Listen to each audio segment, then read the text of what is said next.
All right, welcome everyone. We are 5 minutes past our starting time, and that means we are ready to get underway here. My name is Sherman. I am the owner of Alathra, and I am very, very excited to be speaking with you live here today to talk about AlathraWar 4.0, our custom war system that will be launching on the server very, very shortly here. And we can finally have warfare on Alathra, as we always wanted. So here are the speakers for today. Kev, our server director, is not here, but ComradeCoz, the head of moderation, will be filling in for him to discuss war rules later on. Darkseid98 is the lead developer of Alathra and the architect behind AlathraWar 4.0. He has been hard at work behind the scenes putting together a revamped war system for Alathra 3 that is very exciting. We're very happy to show this to you guys. It's got a lot going on, which is why this stage, the main purpose of this stage is to kind of break down the new war system and get you guys excited about the wonderful wars to come. So let's just talk about this. Let's set the scene here. You may be asking yourself, why are they releasing a custom war system? I play on other townie servers, or I have in the past, and they primarily use Siege War or some combination of public software. Why did Alathra take months to release War? Why are they not just doing Siege War, throw that on the server? Well, there's a number of reasons. These plugins fall short, and we have a ton of custom content in Alathra, and our war system ties into those other systems. So what do we want with War? We want to facilitate player-driven wars and geopolitical conflicts. This is first and foremost a lore world-building server. Geopolitics is a huge part of that. Being able to fight wars is a huge part of that. So we wanted to bring war into the server. We want it to be dynamic, strategic, and fair. Those are three things that are very important. Dynamic meaning it's got to tie into our systems. It has to be flexible. It has to allow for player-driven conflict. Strategic meaning some of these other war plugins, it's just like you walk into the opponent's territory and you kill people and you get a score or something. Or in the case of Siege War, you place down a banner outside the town and then you start sieging it. Bizarre. So it's like, okay, I can go to a castle, place down a flag, and start sieging the castle. No, we're not going to do that on Alathra. We are going to facilitate full medieval-style siege battle mechanics. Period on that statement.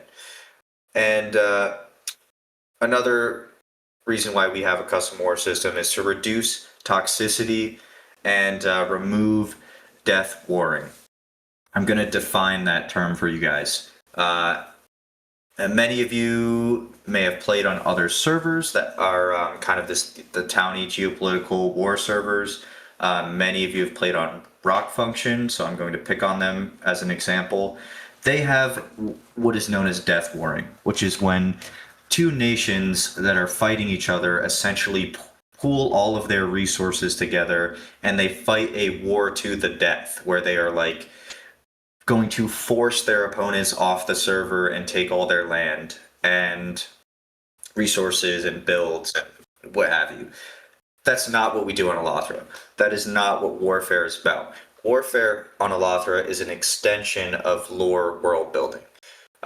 This means that when you are imposing demands onto the other side, it's I'll just throw out a few examples here. It's things like forcing them to relinquish claims on certain territory. Maybe you're forcing war reparations on them. You're collecting money. Maybe you're demanding some resources. Maybe some strategic point on the map. Maybe you want them to change their government. Maybe you want to change their religion, whatever it may be. That is what war is about. It is about the geopolitical lore kind of gaming. It's not about I'm going to fight somebody because I want their diamonds. Okay. So we also have a very unique spawn point and death management system, which we're going to get into later on. And then another reason why we have this system is because we are anti-minute manning here on Alathra. What does minute manning mean? This is another term that I'm throwing out here. Again, you may have played on other servers where you declare a war breaks out, and let's say the opposing side only has a few players, and you're like, okay, well, this should be a pretty easy war. And then when you log on for battle day, they're calling up their grandma, their cousin down the street, their next door neighbor, people that don't even play on the server to come on the last minute, join the war, and then all of a sudden they have 30 people on their side, and you're like, who are these people? So that doesn't happen on Alathra. We stop that from happening because we only allow players that are active on the server to participate in wars. Now, the requirements are very fair. We're not trying to prevent people from participating in wars. I wouldn't worry too much about it. But what this means is the opposing side is not going to be able to call up somebody with 10 minutes of playtime or somebody who played 6 months ago to come on the server and boost up their numbers. You have to be a player on the server to participate in wars, and we'll get into that maybe a little bit later, what exactly that means. But it's a pretty good system. So how does warfare actually work? Well, you essentially go through a process of declaring wars on the Discord via a Discord post. Sorry, a ticket first, and then a Discord post. Staff approve the wars, so you have to have a valid reason to declare the war, and we'll get into that a little bit later. Let's say in this case, the staff look at it, they say, yes, there's a valid reason for war. It gets approved. Then both sides come together. They agree on a time for a battle time or a war time. Usually it's a weekend day, like a Saturday or what have you. And then both sides come on and they have the actual war. Now, it does not have to be on one day. Battle times could extend. In the past, we've had wars that they'll do multiple weekends of fighting. So they'll have for the first war time might be on a Saturday, and then it continues the next Saturday or whatever. We encourage players to talk to each other and plan out times, and staff only intervene with wars when they have to. So if players are being super toxic, like overly toxic, or they are refusing to agree to a battle time. If somebody comes on and they say, well, I'm not free for the next 4 months. Okay, well, that's ridiculous. You're obviously just trying to avoid war. So staff will step in when we need to. However, we try to let players figure it out. And most of the time that works pretty well.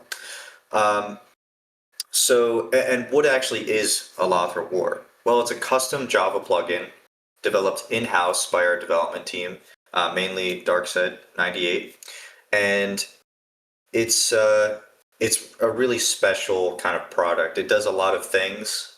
It adds new war items, new war mechanics, and there's a lot of user interface things that are just nice. So, for example, when you're on the server and you're in a war, all your enemies will have red text in their nameplate, and you'll see in the tab there's the side that they're on in red text. And when you're fighting in these wars, the capture points will have a red particle effect around them, and blue for allies. So it's pretty obvious who is what. Now, this is something that we've been building out for a while now. AlathraWar was actually first developed in must have been 2.5 years ago. We are not the new kids on the block when it comes to developing war systems, but we are continuing to push it into bigger and greater things here with our new AlathraWar 4.0 for Alathra 3. So let's get going. So I'm going to pass it on to Darkseid. He is kind of the guru behind this wonderful new war system, and he's going to just talk about the amazing things that he's done. Okay, let's get right into it. So, some of the highlights of the new war system, or the new war plugin, and I'll start with a little bit of history, I guess. So, as Sherman mentioned, we are not the new kids on the block. AlathraWar has been a big project spanning now multiple server iterations, and that's why we are on the 4th version now. And each version has built on its successor significantly. It started as a relatively simple system where essentially an entire war would be one singular battle at one town, right? And you would go there and you would have a team deathmatch, and whoever got the most kills won. And that functioned well. I mean, it had a purpose, and it worked well for that purpose. But we wanted more, a lot more, in fact. And a lot of those older ideas about how war and battles were supposed to function affected my first version of the plugin, which was the 3rd version, 3.0. And therefore, for Alathra 3, we decided to make the next version to rid of ourselves of those boundaries that existed from previous design choices we had made. And 4.0 does a lot more than just lay a big framework out for us for future development on the war system. Some of the key highlights, as Sherman mentioned, is the respawn system and death system, which I'll try to explain to you now. You might wanna, if you could scroll one slide, Sherman. So, a big problem with war on the previous iteration was spawning, respawning, and death. And the big problem was there was really no death handling system, which meant players had to use vanilla mechanics, that is beds, to set their spawn points and whatnot. And this is woefully inefficient and just doesn't play very well, as we figured out the hard way. Very, very bad. And we sort of designed, or I rather designed and took a system from other games that have warfare systems. Mainly a game named Project Reality, and a lot of games inherit from that, i.e. Squad and Hell Let Loose and other games.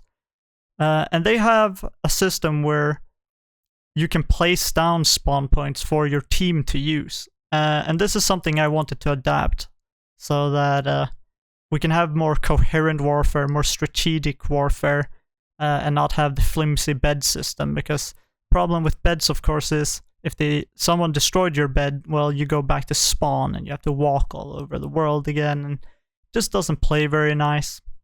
So the new spawn system works in a few ways. There's 3 types of spawns. There's town spawns, as you're all aware of, the ones you have for your town, or D1. There are outpost spawns for your towny outposts, and there are rally points. And rally points are the really interesting ones, as you can see them in the top left 2 pictures on the slides right now. And as you can see, it's a banner that's been placed down, a rally banner, or a war banner as it's called in our case. And this acts as a mobile spawn point for your team or your teammates during a war. So team captains, that is mayors and co-mayors, will be able to craft these before the war, as you want to prepare for war, and your team will be able to spawn on them. But your enemies can also take them out, which means, just because you have one doesn't mean you can sustain an attack on a town indefinitely. You have to defend them and place them smartly, hide them if you can, etc. And that's the spawning system in and of itself. So you have all of these different spawn points that your team and you can spawn on. Yes, all mayors will be military leaders. We'll be doing questions after the slides, by the way. So hold on to your questions for now.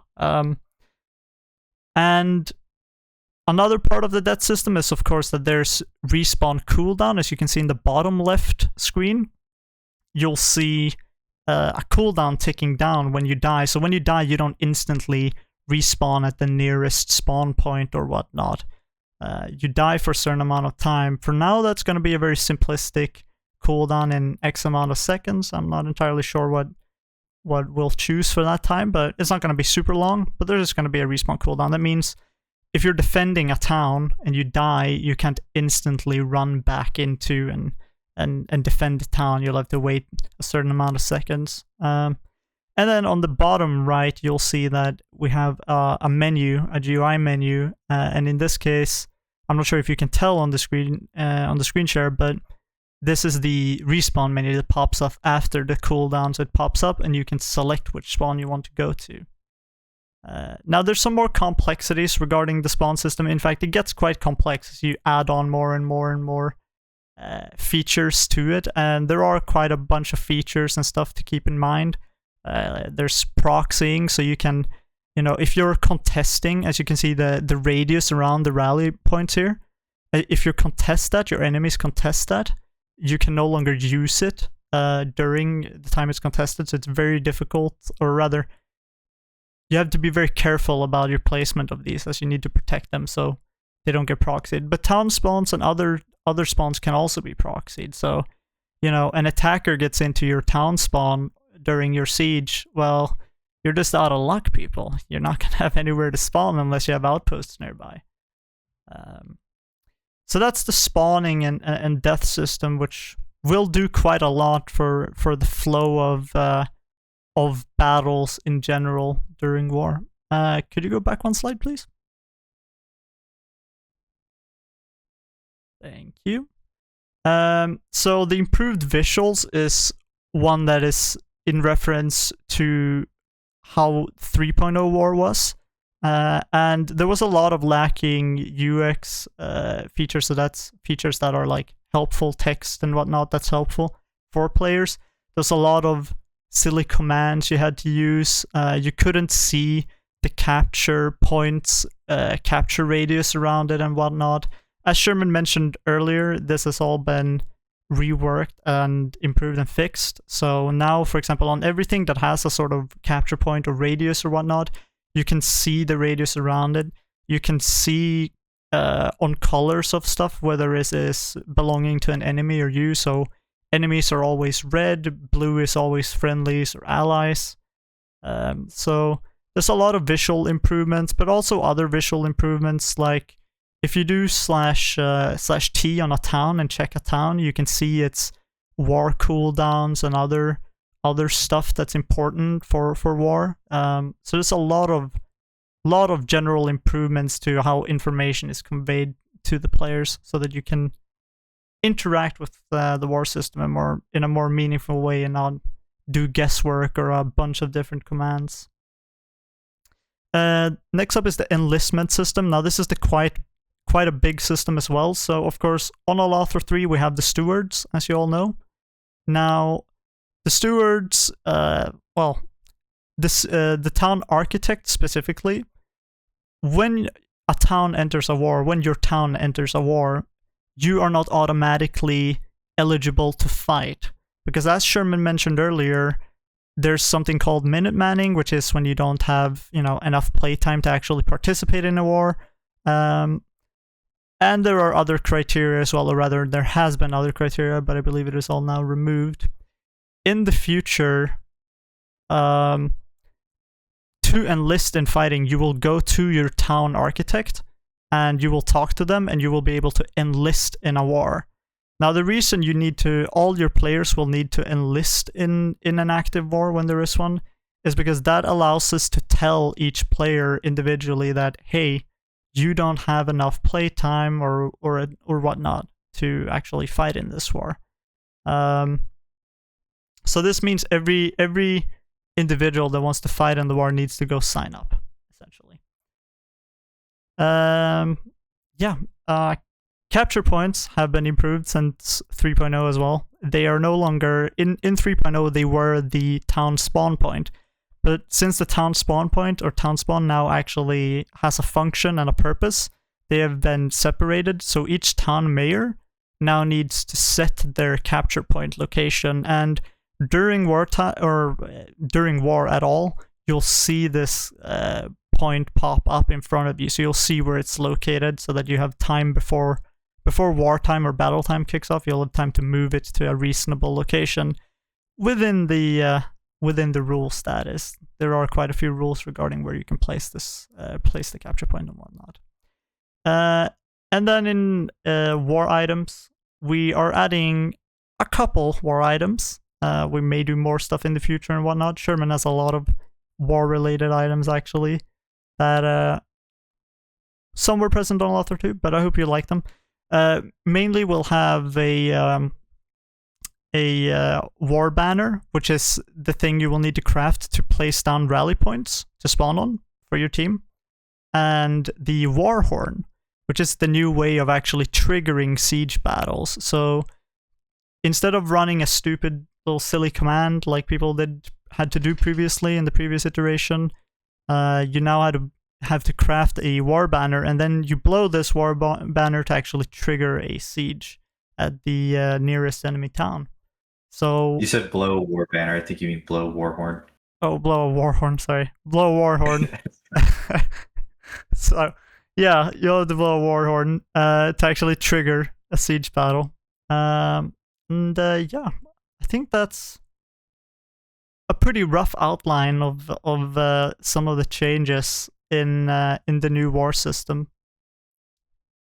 Do you have anything to add, Sherman? Or I do. I will get to it in the supporting systems. So I'll take a moment here to say we just threw a lot of information at you guys. This is meant to be an overview and for us to address some of the questions. The big overarching question, which is something I should have addressed earlier, is, oh, this is great, but when is this coming out? It's coming out today. This war system is coming out today. We are going to post the war rules today. In fact, they are going to be posted in potentially during the stage. Rose is actually working on getting those on the website right now. They This have is not just me been posted hyping. on the website. Okay, so you can link those in the chat if you can. That'd be great, and we'll get to it later. But we're throwing a lot of information at you. It's okay though, because how this is going to work is once you guys declare wars, where it's like the battle time is usually a week from when the war is declared anyway. So it gives us some time to help the people get started with the war. Point is, wars are going to happen very soon. In fact, they'll be allowed to be declared very soon. And when that happens, we're going to walk through, because we understand it's a complicated system. We're still working on the wiki guide for it. So we will walk through people declaring the first wars as staff. We're not going to just throw this information at you and hope you figure out, we're going to do our best to try to ease people in to the new war system and help as much as we can with explaining it as staff. We don't want it to be a gimmick where people,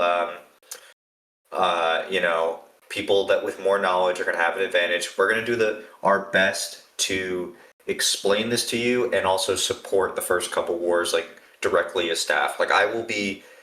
Me personally, I'll be hopping in VCs when war's declared and personally explaining to people, maybe even giving some strategy advice to both sides just for the first couple wars. The screenshots that we're showing you right now, a couple weeks ago, the staff actually all hopped into a server and we actually did a test war. So many of us have experience using the new war system, and it was a ton of fun. For example, there was, I think Kev, I was fighting against Kev, and he decided to place a rally point behind our town, and they started attacking us from the back. So while we're defending our point, Kev is running behind me and keeps attacking me, and then I was like, where is Kev coming from? So we had to send a little expedition party into the woods around the town to try to hunt down Kev's rally point that he had, and then we had to disable it. For posterity, so there's all this kind of strategy. I'd like to point out that Kev's team lost that test battle. Kev's team did lose the test battle, but it was a lot of fun. We had a great time, and I just want to say that this is like I'm really happy with how this came out, and I think you guys will be really excited. It's one thing to talk at you guys. I think when the wars actually start happening, um, you'll kind of see this all tie together. It is super cool and it's super strategic. But anyway, rambling aside, I want to keep this moving. So allow me to paint a picture here. Because many of you may have played War on other servers. This is AlathraWar. This is what we do here. This is something very special. We have supporting systems. The war system ties everything together. That's how the actual sieges happen. But there's things that allow for more complex and strategic warfare. Many of you are aware that Siege Engines and Horse Combat are two plugins on the server. These are some of the big ones, but there's other systems that support war. This is the picture I want to paint. You are at war with an enemy nation. They have a castle on top of a hill. You need to physically siege their castle and get to their capture point in order to win this war. In this hypothetical scenario, you need to bring in the big guns. You need to bring in your trebuchets. You need to bring in some cannons. You're going to have to physically breach the walls of that castle with these cannons and siege engines. You're going to have to place rally points around the castle in order to maybe attack it from different sides. You're going to have to fight your way through the enemy defenses, get to that capture point, hold that capture point, and that is how you're going to win a battle. If you're the defending side, maybe you have some cannons on your wall. Maybe you are shredding them with hot shrapnel. That is the grape shot. These are very powerful siege weapons. So you can imagine the attackers coming in, trying to siege the walls. The defenders are on the walls, shooting cannon fire down at them with grape shot. It's really a chaotic scene. There's rally points where people are spawning in different locations. Maybe the defenders are sallying out to go eliminate those rally points and push the defenders away. It is a great form of chaotic warfare. Unlike anything you've seen on a Minecraft server, this is something incredible. It plays like a mini game almost in a way. It is super fun, it's super engaging, super strategic, and finally we're tying all these things together, and it's going to be really, really awesome to see. Of course, we've got Horse Combat. You may have to call in the cavalry to put a cavalry charge and to force your enemy back. Now you're starting to see these things tie together. The Horse Combat, of course, delivers a powerful strike and a powerful knockback ability. It may be a strategy to run your cavalry along a wall, deliver a lance strike to your opponents and knock them off the wall with that extra knockback and damage bonus. Really, I could spend all day talking about this slide. I'm excited about this stuff, obviously. I don't want to take all day, but I really just want to paint this picture for you. It's going to be super cool. All of the things that you're used to playing on the server, all these systems, just imagine the same thing, but with war. Another thing is like guns. You can imagine getting a bunch of musket men on a wall and firing down to push your enemies back. Using these siege engines, using the horse combat, using some combination of light and heavy armor. Maybe you have some tanks that go in with heavy armor, and then some lighter armored soldiers to support them. It just goes on and on and on. You've been playing on the server, many of you, for a while now. To wrap this all up, essentially, you're going to have to think about war if this is something you plan on participating in. And you're going to have to think strategically about your armies and plan out how you're going to physically siege the enemy, how you're going to defend your own settlements, and like your army composition and what kind of equipment you're going to take to the battlefield. Again, I could talk about this all day. I really just wanted to ramble about the cool stuff that we have supporting this, remind you that the war system is the obviously the central piece in this, but there's all these different things that are used to playing on the server with, and it's all going to tie it together. So on the left is firing a trebuchet. That's mid firing. And then on the right is just a GIF of the horse combat. So yeah, that's all I got there. I'm now going to pass it over to ComradeCoz, our head moderator, and he's going to talk a little bit more about the war rules so that we can hopefully elaborate on that a bit more. And I will say that the war rules are actually posted to the website, so we'll link those as well, so you can go check them out. But yeah, take it away, Cos. It's all you. Thanks, Sherman. Yeah, it's going to be quite brief because it's we've made modifications pretty much on the systems that were already in place on Alathra 2 to kind of fit around the changes that have been made on Alathra 3. For anyone who is new to Alathra, you may not know that we use a casus belli system. And what a casus belli system is basically is a reason for war. As Sherman was saying earlier on, we don't like people just death warding or, warding into oblivion. So there has to be an RP reason for a war. And unfortunately, the new updated casus belli are not posted on the website yet, but that'll happen tonight. It's pretty similar to the one that's currently on the website, but there's been some changes to it in terms of different ranges and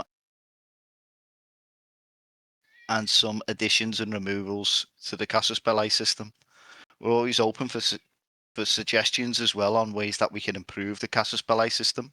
So, you can use this suggestions channel on the Discord for, additions that we could make to that.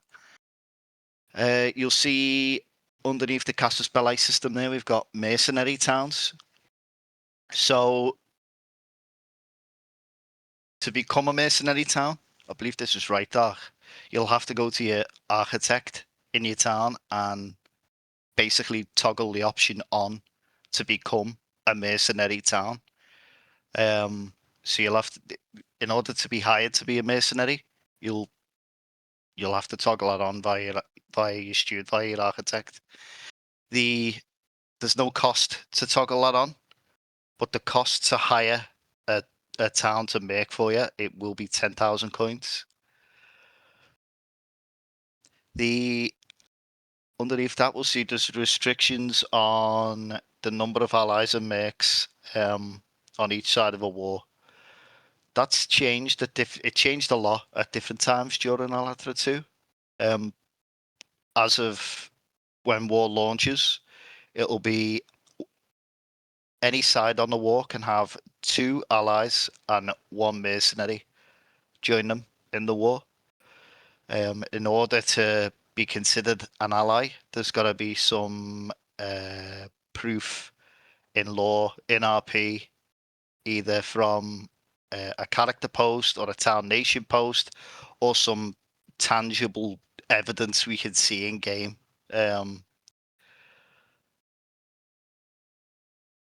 As proof of an alliance. And then the mercenary town, yeah, it's just the one on each side. Different casus belli allow the use of allies or the use of makes. That'll all be listed. Some wars forbid it, but again, that'll all be there when the casus belli are posted. The war fatigue, again, is a restriction. It's basically a cooldown.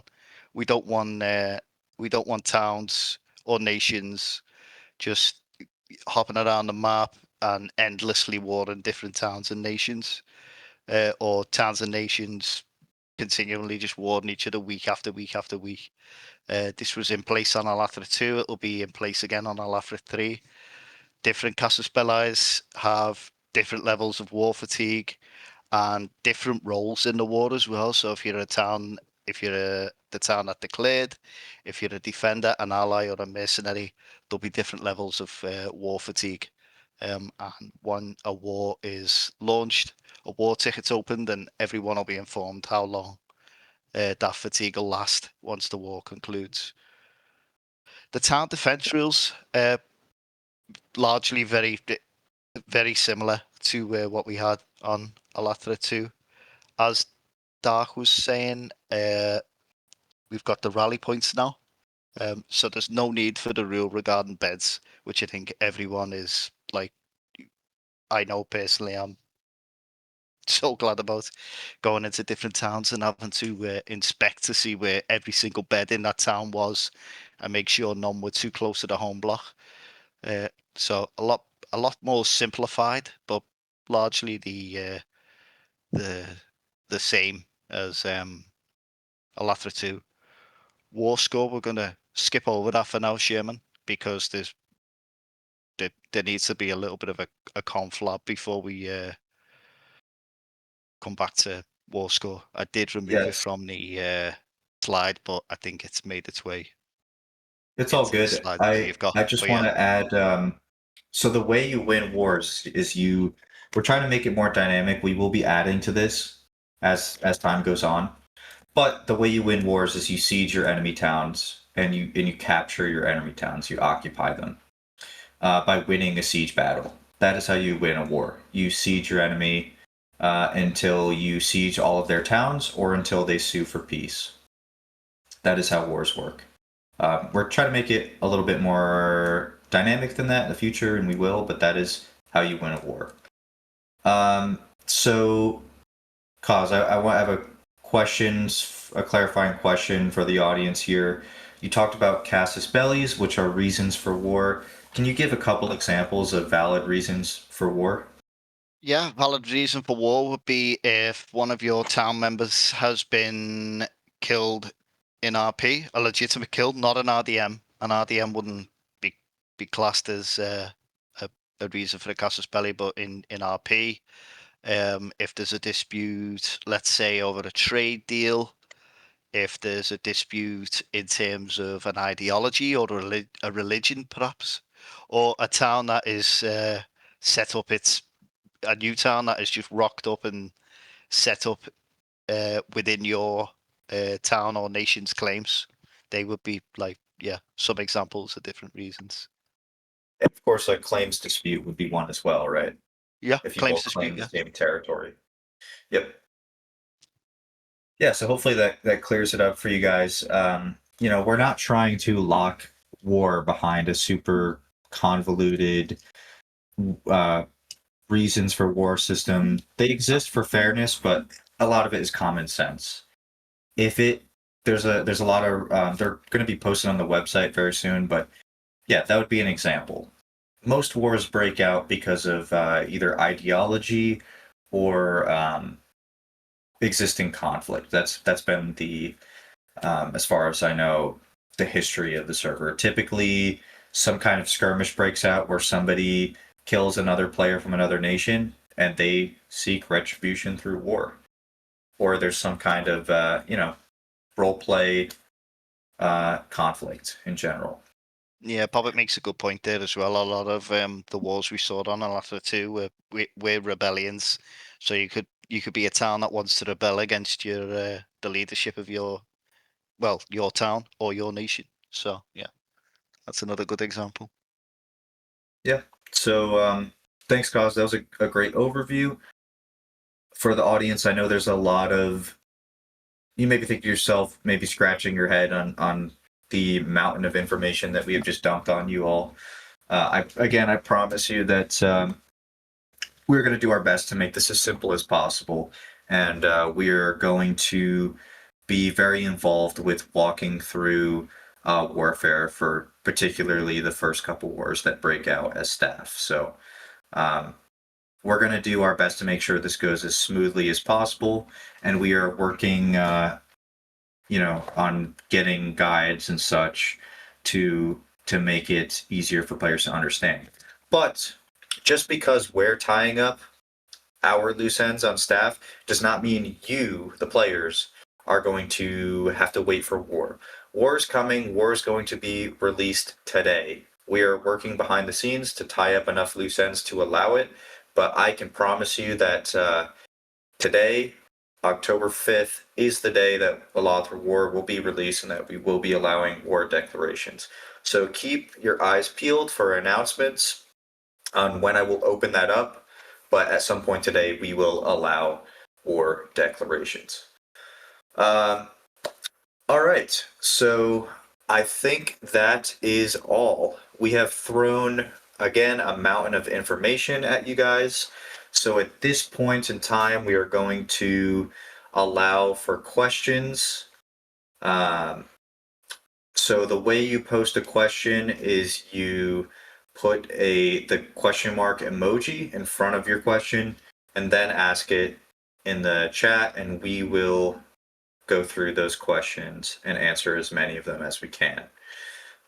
Starting with the first one, was the stage recorded? I did not record this stage. I'm not sure if anyone else in the staff I am. did. Perfect. I knew you said you were going to. That's excellent. All right. So hi, future YouTube viewers. We're breaking the fourth wall here. So next question. If a nation has 7 towns, is the whole nation able to participate or only the 2 allies? It would be the nation, but Coz, go ahead. You can take this. Yeah, you're conflicting slightly. So it would be allies of the nation. So it would be every town in that nation is allowed to participate, plus 2 allies of the nation. So the 2 allies could be two other entire nations, or just 2 town allies. So a nation is, one is a whole. Yeah, no, that makes sense. Thanks for clarifying that. Yeah, I mean, if your nation is declared, you can't, if you're an opposing side, you can't pick a town to declare war and not expect their entire nation to attack you. You're attacking their nation. So yes, that's a good question. By the way, I've just been informed that the casus bellis have been updated. So I just put the link in the chat. That is now up to date. So that's perfect. All right. Will there be any special medic stuff for war? There is not any Medical system, any of that.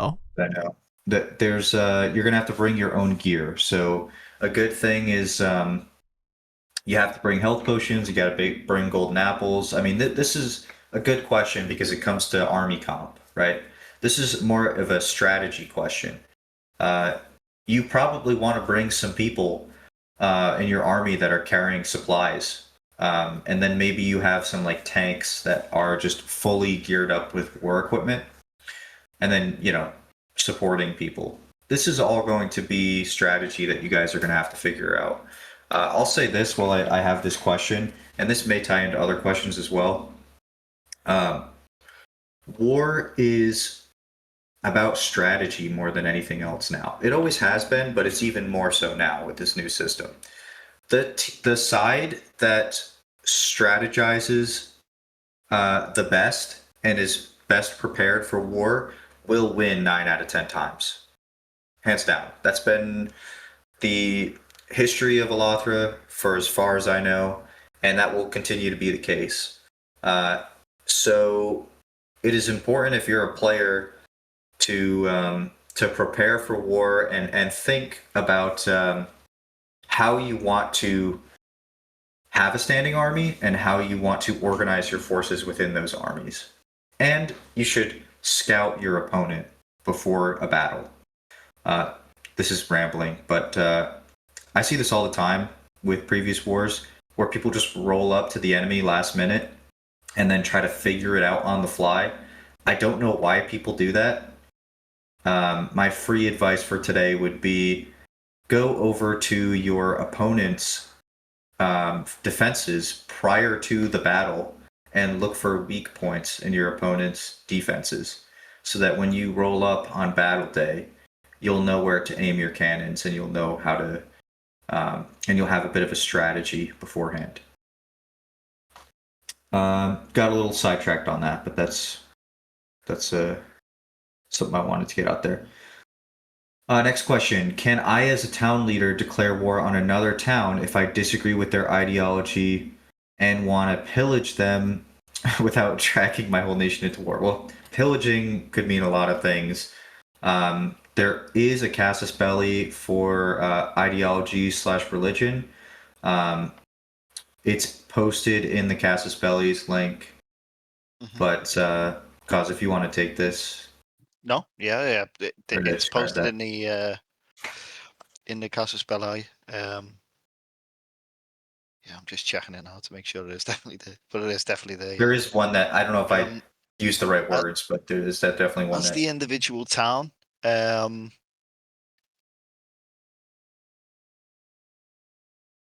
at the casus belli, yeah, I think that would be allowed. Yeah. Can you read a section of the casus belli for this?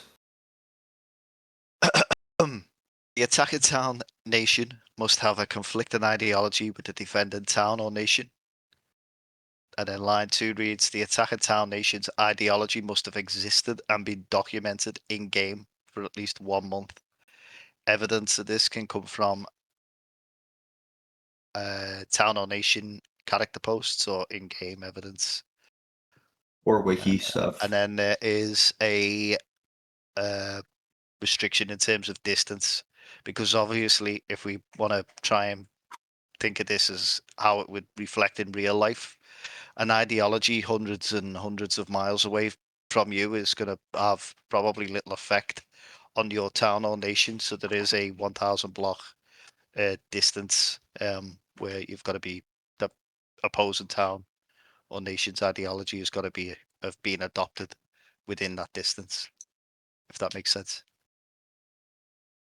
Thanks, Coz. I'm not going to be spending too much time reading from the rules. I just wanted to give an example of a casus belli there.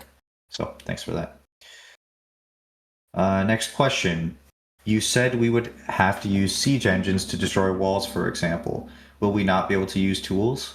No, you cannot break blocks during a siege.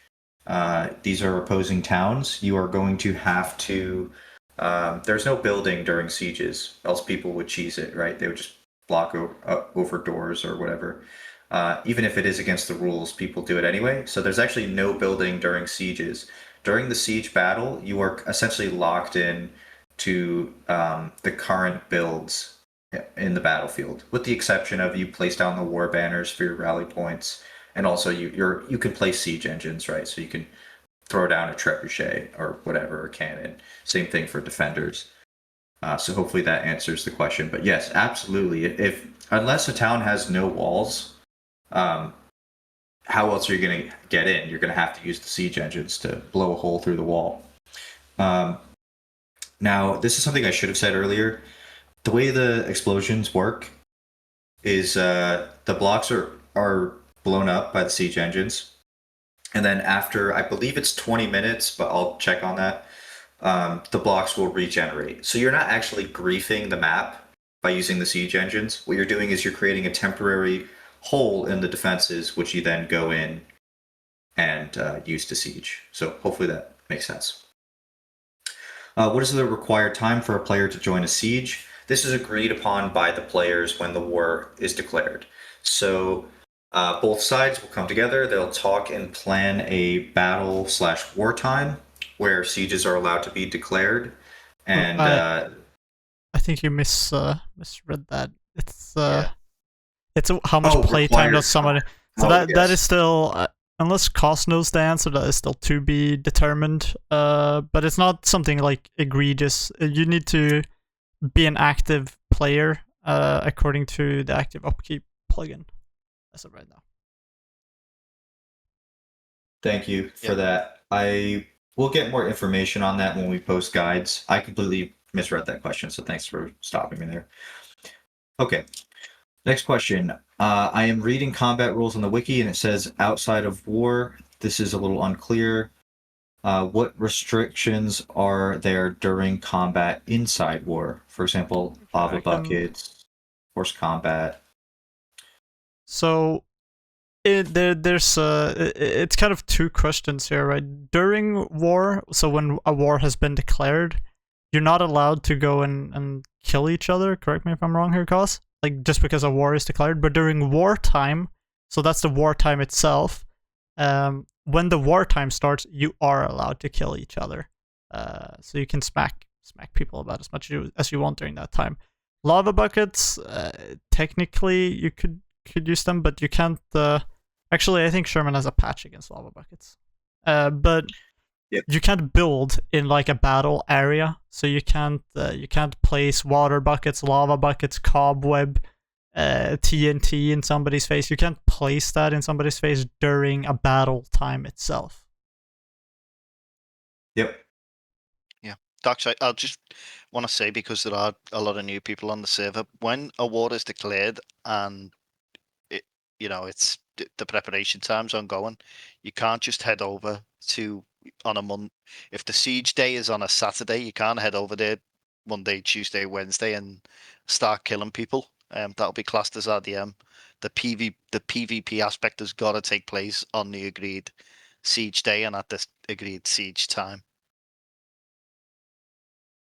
Thanks for that clarification. And by the way, I think it's a really nice improvement, because it means that you have time to prepare for the war. We don't want battles to be decided by cheese, where you're going out and harassing people off the server before the war starts. You fight when the war starts. It makes sense. Maybe not from like a realism point of view, but from a gameplay point of view, it just makes things a lot better. And to second half of that question, what is the intended counter for horses? Well, shoot them. I don't know. Shoot them with the bow and arrow, shoot them with the gun. Maybe build some defenses where you can't get knocked off as easily from their knockback effect. You can also charge the horses with your own horses, and because you have a chance to knock your opponent off of a horse when you charge. So there's multiple ways to do it, but those are just some of my suggestions. Is there a propaganda reason? Is there a propaganda war reason again?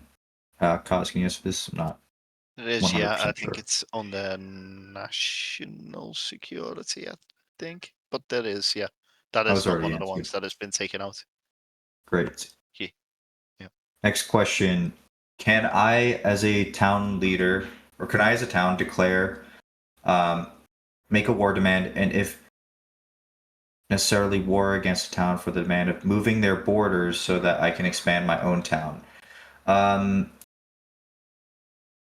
That is a good question. The answer is you can't fight over claims. So when I say claims, I mean like the political maps. Like if you both claim a certain area, then you can dispute who has access to certain areas, right? So if there's overlapping claims on the political maps, definitely, or in the claims channel, you can definitely force your opponents to relinquish those claims and acknowledge that you have the domain over a certain territory. But in terms of actually taking a town's builds, like their claims, their townie claims, we do not allow you to seize builds. It just makes wars toxic, in our opinion.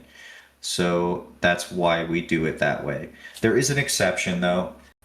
There is a casus belli for when a new town rolls up on your territory. Like if you are a big nation and this new town creates is founded like right on your doorstep, you are allowed to declare to force them out. This is the one exception, and Coz, correct me if I state anything wrong. This is the one exception to this kind of rule because it just kind of makes sense, right? If somebody puts down a town, they hardly have anything built, and you want to force them out, you can with that casus belli. But since they just started, they don't have a lot to lose. That's why we allow that. But you cannot just like conquer somebody's build that's taken them months to create. It just ends up being toxic. Next question. Will all of the questions here / main points be posted somewhere? I missed the stage. Stage is recorded, and we are doing our best to post guides as soon as we can. It'll probably take the form of Discord posts, clarifying posts in the meantime. And we will also be walking players through the first couple wars to kind of help smooth along the process. Next question. Can siege engines destroy chests? No, they cannot destroy chests. The chest will get blown up like any other block, and then they will regenerate after 20 minutes. And they will have everything they had in them. Next question. Are we allowed to demand people from the town we defeat? You mean like take people? No. Next question. Maybe you all went over this earlier and I missed it, but what if you claim an entire island and there's no path, no land path to it? Do you have to build a bridge to? No, they would just go on boats and attack. They'll have to figure that out as attackers. Can towns war nations and towns, or just towns? All This of the above. all of the above. I mean, to describe this in a very simple way, you can declare war on a town or nation, but when you declare war on a town or nation, you are subject to fighting them and up to 2 of their allies and a mercenary. So just keep that in mind. I've said this before, but if you attack a town that's part of a nation, that's totally fine. But just know that that entire nation is more than welcome to defend their own town and fight as a nation against you. We're trying to make this as intuitive as possible. It's I would say it's a pretty common sense system. If you're declaring war on a nation, you could fight the whole nation. It's very likely that that'll happen, and potentially 2 of their allies. All right. Is there any claim value rules? For example, can a 2-man town of 9 chunks declare war on a massive city? They can. They're probably going to get curb stomped. But if that's what they want to do, and they have a valid reason, they can. And vice versa.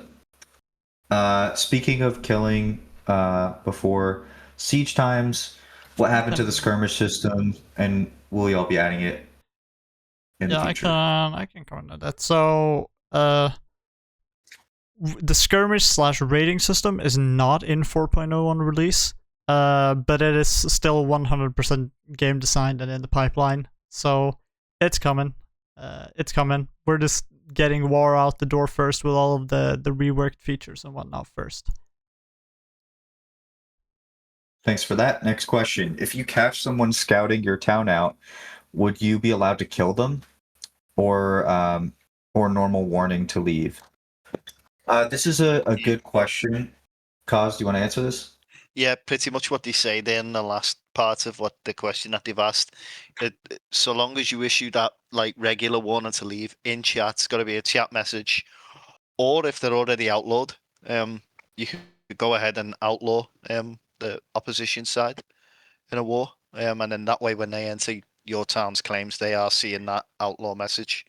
But yeah, either issue the warning or they've got to be outlawed, and then you'll be fine. Thanks for that. I just want to add on to this.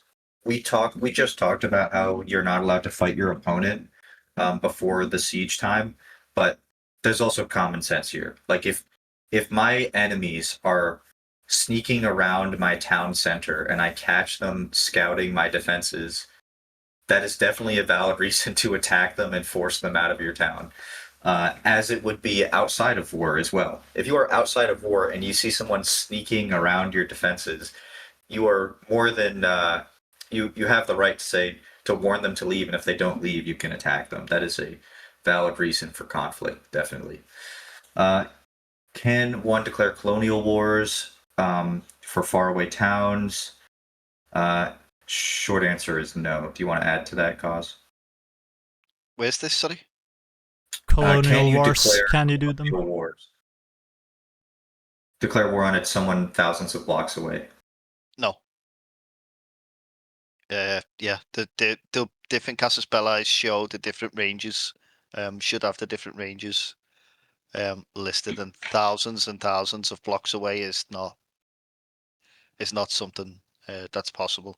Because you got to remember as well, what you got to take into account is if you're bringing other towns into your nation, you've got the distance rules anyway within towny in terms of how far away a town can be from a nation's capital in order to be in that nation.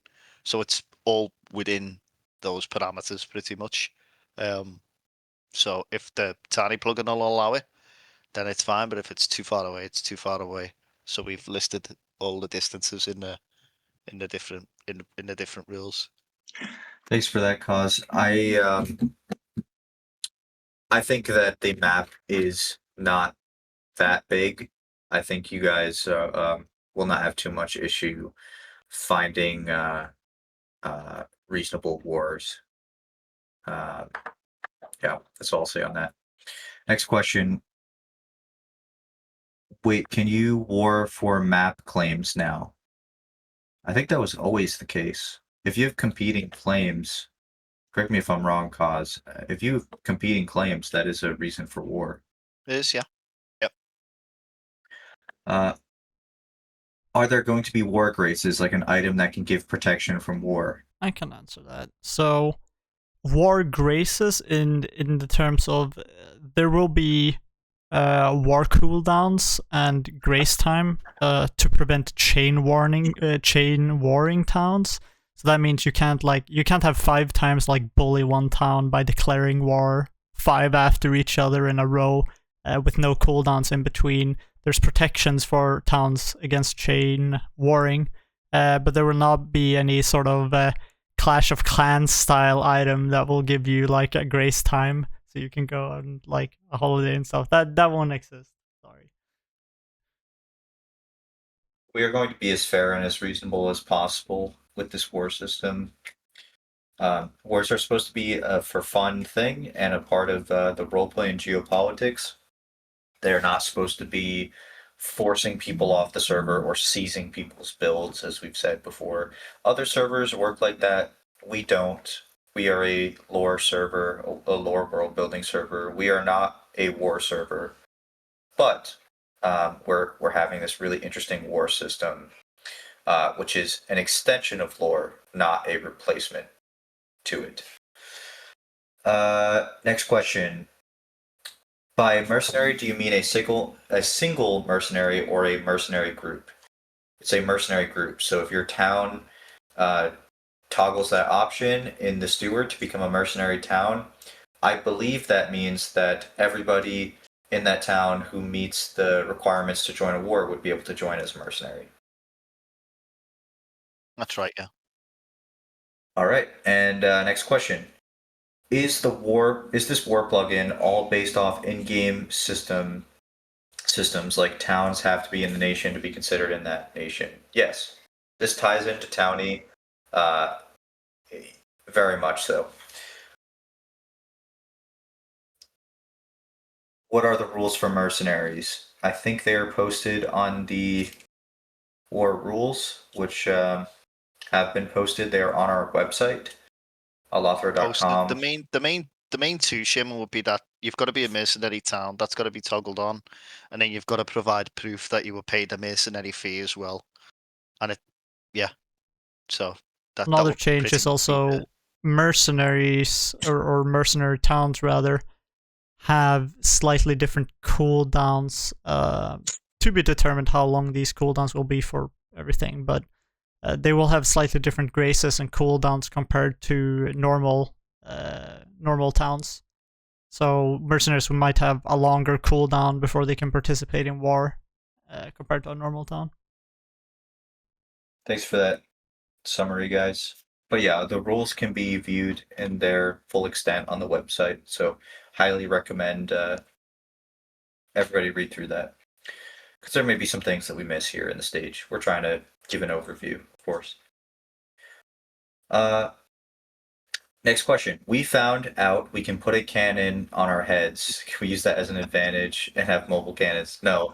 That's kind of a funny bug because the cannons are remodeled pumpkins. So it's just kind of funny that you can put a cannon on your head. I'll probably remove that, but it doesn't do anything. It's just kind of a silly thing. Next question. Can you still merc as a single person, or would you put the whole town on cooldown? You would put the whole town on cooldown. your town mercenaries are towns now. And correct me if I'm wrong, guys, but if you're a mercenary, if you're joining as a mercenary town, that means that you can now be attacked, right? That you can be sieged. Is that correct? You get knocked out of the if your town gets captured, you get knocked out of the war, I believe. Still, cause am I right? Mercenary I think towns. that's right. Yeah, that's right. Yeah. That kind of this question kind of ties into the next one as well. Is there a way to cheese the mercenary system? I.e., what's stopping two towns from existing as mercenaries and just moving players from one to the other to avoid the cooldown? Great question. Yes, people will probably try to figure out ways to cheese the system, but we'd also added a lot of coded in anti-cheese. What that means is players have, like, when your town goes into a war, mercenary or not, the town gets a cooldown, but the players individually also gets the cooldown. This means you cannot fight for one town and then when that war is over, immediately leave, move to another town and go fight in their war. That is not possible. So specifically that cheese is not going to be a thing. Okay. Thanks for answering that. And I want to just add on to this because I think this is a really good point to hit on. In the past, we've had mercenaries, and you may be familiar with other servers where they have some kind of system where they allow mercenaries to join. We've had problems in the past where mercenaries are kind of like they avoid the downsides of being in war because they're mercenaries. That's not the case on Alathra. If you're a mercenary town, this is why we do it by towns. You are part of the war. You are directly entering the war as a town. It's just that you're mercenaries. This means that you can be sieged, you can be attacked, and in fact, if you are a mercenary town fighting on a side in a war and you get sieged down, you are immediately removed from the war. You are knocked out of the war, meaning it is a strategy during war to actually attack and bring the fight to the mercenaries to try to force them out of the war. Super interesting. It's something we've done before, and it just adds another layer of strategy to this. So it's cool to see. Can I put explosive in parts of my town and trigger it when the enemies are in them during a siege? Yes, traps to some extent are allowed. Now, this is a caveat here because if you have a trap that like completely disables the ability for your opponent to get to your capture point, that is against the war rules. So like if I had a pitfall trap that eliminated all possibility around my capture point, that wouldn't be allowed. But if I had an explosive trap at one point in my defenses, maybe a decoy entrance that had a little trap in it, that might be a good idea. Next question. Is there a way to conquer towns that have been established for a while? For example, as part of your demands. Can anything happen to permit this? And if no, what are things you can get out of going to war? So the short answer is no. You can force them to do a number of things. For example, you can force them to join your nation, like leave another nation and join yours. You can force money, you can force resources out of them, you can force a change of government, you can really, it's up to the players what kind of demands they want to do. But what's the point of going to war? You get something out of it in roleplay. Like if you are fighting a religious war, maybe your demands are to enforce your religion on an opposing town. If you're fighting a claims war, your demands would be maybe forcing the opponent to relinquish claims to a territory and getting money out of it. If you're fighting over territory in another way, you can force them to join your nation, etc. There's many things that you can get out of war. So it's really, but it's an extension of roleplay. You don't war to take items. You war for geopolitical roleplay reasons. In war, what do you lose your items when dying? No. During sieges and battles, you have keep inventory on, and you are back in the fight. I believe you do lose durability on your items, You or was do, that taken away? yes. No, Yep. you, So there's a durability hit when you die, so there is some consequence. Um, but war is about strategy. You can die 10 times and still win a battle if you are successfully capturing your enemy's capture point, and you're placing rally points and you're breaching their defenses. It's all about the strategy of the battle, not about losing items, because it's not possible. Do redstone switches work during war? Yes, they do. We are going to wrap this up pretty soon, guys. So I'll try to get through the rest of the questions here.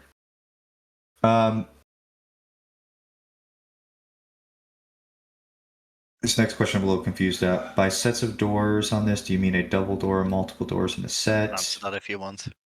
Go ahead. Yeah, so a double door is basically the same as a single door. So, yeah, if that answers your question, Bobby. So one door next to another as a double door would be classed the same as a single door on its own. Next question. Can I have a moat with one bridge around my fortress / capture point? You can, but you cannot. You have to allow the attackers a path to get to your capture point. So that bridge that would be on your that hypothetical bridge in your fortress, you can't close that bridge. You would have to keep that bridge open. You can't blow up the bridge. You have to have a way for players to siege your town. You can't cheese it with traps that are impeding the path where they can't even get through it. It's kind of a nuanced question, but staff review defenses to make sure that they are fair. If they are deemed unfair, then you will have to change them. And that means overly cheesing paths is definitely an issue there. Next question is I think we're out of questions. about the doors. I think that's it. There's a clarifying question about the doors, Cause. Yeah, So, It I've wasn't answered really that. for the stage. Okay. And capture points infinite in vertical direction is, do you have a I think it's a radius, but It is. or is it it's a radius. You also have to have line of sight to it, so there's no like scumming the capture point by being in a little behind a wall and not being able to see it, but still being within the radius. You have to actually be able to have a line of sight to the crystal to prevent that sort of cheesing. I didn't actually know that. That's super cool. The line of sight thing. Maybe you said that to me and I forgot, but that's really cool. I didn't. I think that's it. I think that's all we got. So, can beacons be used in war? Yes. We've been going for an hour and 20 minutes here. I'm sure there's many more questions that you guys have. I'll do a last call for questions now, and then we're going to wrap this up. And then we will post more information about the release of war at some point today, and how you can go about declaring war. If I could add a note, a lot of the questions we've been getting are more rule questions rather than technical questions and whatnot. Go read the rules for war, for where you can place your capture point and that sort of stuff. They explain it all, and if you have a question or you have a problem or see a problem with the rules or whatnot, then make a ticket, reach out to us, or if you have a suggestion for changes and stuff, we have forums for that in the Discord, so, just get to making those suggestions. Next question, very important question. Do you love us? We do not, in fact, love the players. I think the players don't shower enough, but that's my personal opinion. And with that, we'll close the stage.